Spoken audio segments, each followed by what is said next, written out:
The Apostle John was commanded to show the vision to the servants of Jesus Christ.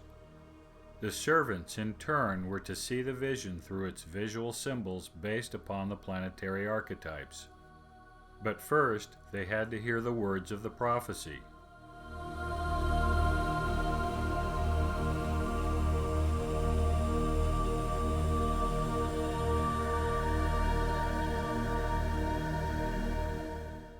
In the early Christian church, it was commonplace that letters from the leadership of the church be read during worship services on the Lord's Day.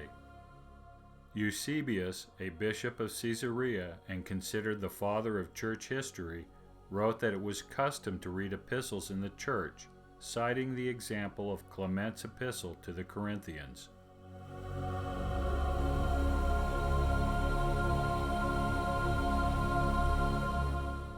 John's revelation was intended and constructed with this practice in mind.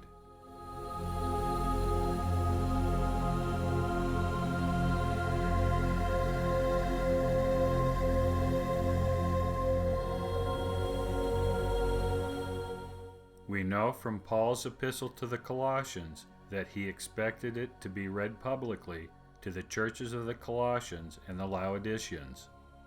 Likewise, his letter to the Laodiceans was to be read to the Colossians.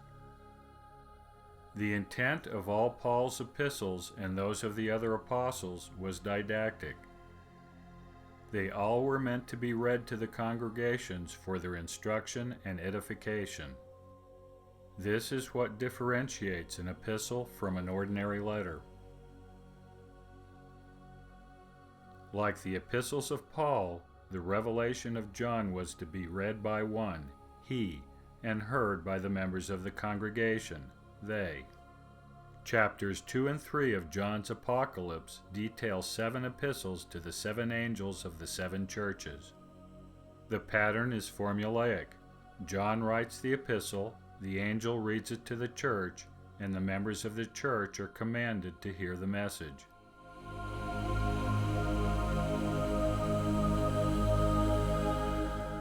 In our dispensation, Joseph Smith followed the same pattern.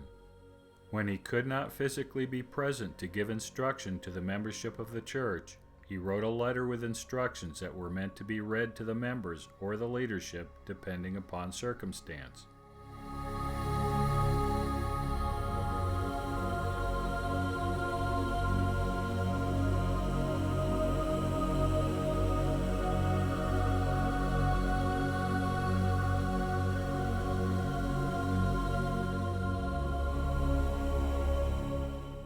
The blessing was dependent upon more than just reading and hearing the prophecy of John. The things in the revelation were to be kept or obeyed. The Apocalypse is more than a revelation. It is a set of commandments and warnings.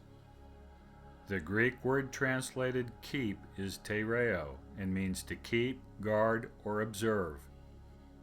Translations of this word are variously keep, obey, heed, and lay to heart.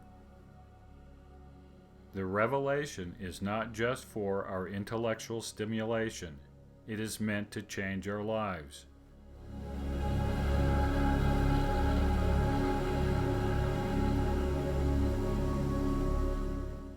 This blessing is the first commandment in the revelation. That is, hear and obey the revelation itself.